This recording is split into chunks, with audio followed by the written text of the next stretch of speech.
या अय्यतुहन नफ्सुल मुतमइन्नह इरजिई इला रब्बिकी रादियतन मर्दियह। बिस्मिल्लाह, अल्हम्दुलिल्लाह, वस्सलातु वस्सलामु अला रसूलिल्लाह व अला आलिहि व अस्हाबिहि अजमाइन। आज हम टेररिज्म और साइकोलॉजी ऑफ टेररिज्म इसके ऊपर में इंशाल्लाह कुछ बातें देखने वाले हैं। यूनिवर्सिटी ऑफ साउथ फ्लोरिडा में प्रोफेसर रैंडी बोरम ये एक expert in forensic psychology, who happens to be an expert in forensic psychology and who is a senior consultant, जो एक सीनियर कंसल्टेंट है यूएस सीक्रेट सर्विस को, FBI को, CIA को और जो काउंटर टेररिज्म ऑपरेशंस लीड करते हैं और टेररिस्ट और उनकी साइकोलॉजी, इसके ज़िम्मन में ये एक एक्सपर्ट हैं। इनके पास एक काफ़ी बड़ी टीम है और ये लोग government of United states of America को वक्तन फ़ौक्तन अपने एडवाइजेस और एडवाइजरी जारी करते रहते हैं। He is having more than 160 publications to his credit and he leads a team of doctors and psychologist and psychiatrist at the university of Florida. इनका एक बहुत ही पायोनियरिंग वर्क है। ये एक पेपर पब्लिश किया हुआ है जिसका नाम द साइकोलॉजी ऑफ टेररिज्म है, जिसके अंदर में एक 10 से 15 लोगों की बड़े डॉक्टर्स की टीम ने ये बहुत अच्छा काम अंजाम दिया है। 70-75 पेजों की जो है ये एक अच्छी मैनुअल है और इस मैनुअल के अंदर में इन लोगों ने कई जगह से इंटरव्यूज़ लेकर टेररिस्ट से बात करके, टेररिस्ट एक्ट जो होते हैं उसके अंदर में जो लोग शामिल होते हैं उनसे साइकेट्रिक इंटरव्यूज़ लेकर जो है उन्होंने काफ़ी अच्छा रिसर्च पब्लिश किया है। आमतौर पे होता ये है कि कई मरतबा टेररिज्म को साइकेट्रिक इलनेसेस से जोड़ दिया जाता है। इससे दो प्रॉब्लम्स होते हैं। एक तो साइकेट्री का बहाना बनाकर उस टेररिस्ट के छूट जाने के इम्कानात ज़्यादा हो जाते हैं। दूसरा, जो मेंटली इल लोग हैं, जो ऑलरेडी परेशान हैं, जिनको ट्रीटमेंट की ज़रूरत है और एक स्टिग्मा है हमारे पास, उसकी वजह से मेंटली इल लोगों को और मज़ीद स्टिग्मेटाइज होना पड़ता है और मज़ीद लोगों के ताने तिश्ने सहने पड़ते हैं और वो इलाज से महरूम रह जाते हैं। ये तो दो प्रॉब्लम्स हुए। बहरहाल हम आज के मौजू के ऊपर में साइकोलॉजी एंड टेररिज्म, इससे मुतालिक जो ये बुकलेट हमने कही है, इसके अंदर में अल्हम्दुलिल्लाह काफ़ी चैप्टर्स वगैरह हैं।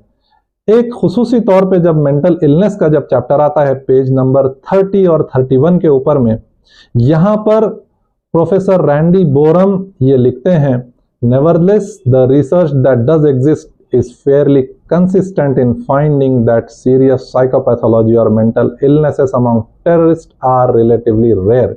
यानी टेररिस्ट के अंदर में नफ्सियाती अमराज बहुत ही रेयरली पाए जाते हैं और नफ्सियाती अमराज या साइकोलॉजिकल इस तरह से कोई इवैल्यूएशन फैक्टर नहीं है जो टेररिस्ट बिहेवियर को प्रेडिक्ट कर सके। और उसी तरह आगे लिखते हैं कि till date there is no compelling evidence that terrorist are mentally abnormal, insane और they have a unique personality type. इस किस्म से टेररिस्ट को साइकेट्री का बहाना बनाना ये निहायत ही गलत चीज़ है और ये हमारी फील्ड के साथ भी नाइंसाफ़ी है। टेररिज्म क्या है? एफबीआई के अंदर में टेररिज्म की अच्छी डेफिनेशन दी गई है। वेबसाइट पे अगर आप जाएंगे उसके अंदर में देखेंगे कि वायलेंट और क्रिमिनल एक्ट्स, इस किस्म के जो है एक ऐसे एक्ट जो वायलेंट होते हैं जिससे जानी माली नुकसान होता है, जो किसी सिविलियन या किसी मासूम के खिलाफ किए जाएं विद अ पर्टिकुलर आइडियोलॉजिकल गोल, उसे टेररिस्ट एक्ट कहते हैं। और अगर जो वॉर के टाइम में जो स्लोगन्स होते हैं, जो मार्च पास होते हैं और उस किस्म के नारेबाजी वगैरह जो जंग के अंदर में एक पूरी की पूरी आर्मी दूसरे आर्मी के खिलाफ यूज़ करती है, अगर वही तमाम हथकंडे अगर सिविलियंस के अगर खिलाफ किए जाएंगे तो इसको टेररिज्म कहते हैं। टेररिज्म के अंदर में और दूसरे वायलेंट एक्ट में जैसे आमतौर पे हम देखते रहते हैं, मर्डर्स होते हैं, ये होते हैं, इसके अंदर में एक बुनियादी फ़र्क है।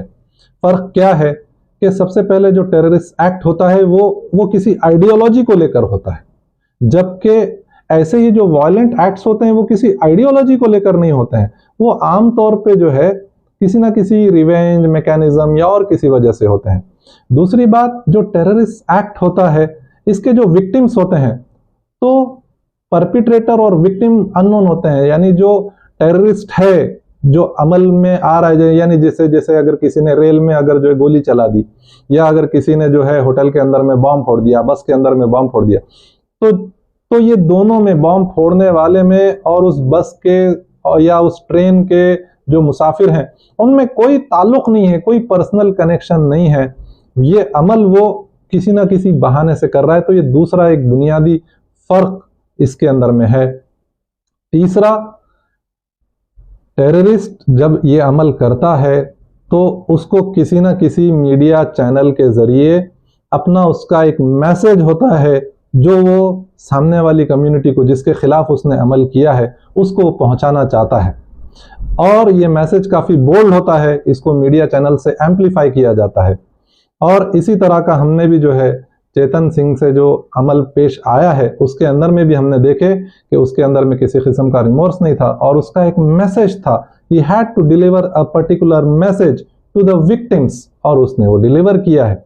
ये आप दूसरे जो वायलेंट एक्ट्स होते हैं, जैसे अफसोस आज हिंगोली के अंदर में भी अभी अभी जो है किसी एक पॉलिटिकल पार्टी के कार्यकर्ताओं के ऊपर में गोलियां चली हैं, आप ये मैसेजिंग नहीं देखेंगे। टेररिस्ट छाती ठोक कर ये मैसेज पेश करता है और बाकी दूसरे क्रिमिनल्स जो होते हैं वो छुप कर करते हैं, या उनका कोई इस किस्म से मैसेज जो है वो नहीं होता है। ये बहुत बुनियादी फर्क है। हर धर्म के अंदर में टेररिस्ट पाए जाते हैं, क्रिश्चियंस में भी पाए जाते हैं, मुसलमानों में भी पाए जाते हैं, अब हिंदू धर्म के अंदर में भी पाए जा रहे हैं। ये हमको आइडेंटिफाई करना पड़ेगा। अल्हम्दुलिल्लाह मुसलमानों ने और मुसलमानों के जो अक्सर बड़े उलेमाओं के इदारे हैं, इन सब ने हमारे अंदर के टेररिस्ट को आइडेंटिफाई किया, जैसे आईसिस, अलकायदा, इंडियन मुजाहिदीन, लश्कर तैयबा, इन लोगों ने जो कुछ हरकतें इस्लाम के नाम पे की हैं, मुसलमानों के नाम पे की है, इससे इस्लाम और मुसलमानों को ज्यादा नुकसान ही हुआ है बनिस्बत के फायदा हो। इस किस्म के अमल करने से जो है कोई इस्लाम या मुसलमानों का फायदा नहीं हुआ, उल्टा इनके हरकतों से ज्यादा जानी माली नुकसान मुसलमानों का ही हुआ है। और अल्हम्दुलिल्लाह मुसलमानों के उलमाओं ने, मुसलमानों की सिविल सोसाइटी ने, मुसलमानों के इंटेलिजेंस के जो तबका है, उन तमाम लोगों ने टेररिज्म को totally out of the box और उसके खिलाफ में अमल किया। उल्टा हम ही वो लोग हैं जिन्होंने उस आइडियोलॉजी के खिलाफ लड़ा है, उस रेडिकलाइजेशन प्रोसेस के खिलाफ में हमने हमारी लड़ाई की है।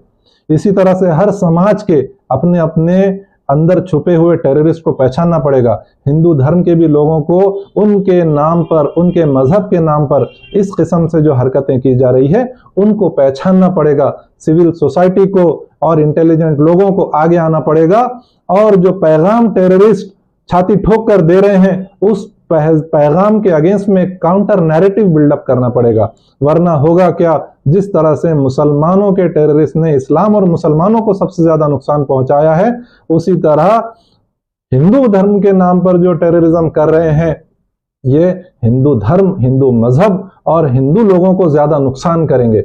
इससे होगा क्या, हम एक हिस्टोरिकल जो है एक इवेंट के बीच में आए हैं। आज आप देखेंगे कि यूरोप का पॉपुलेशन कम हो रहा है, अमेरिका का पॉपुलेशन कम हो रहा है, और डेमोग्राफिक चेंजेस की वजह से इकोनॉमिक एक्टिविटी वहां कम हो रही है। Europe will no longer be an industrialized nation, वो सिर्फ एक कंज्यूमर बन के रह जाएगा।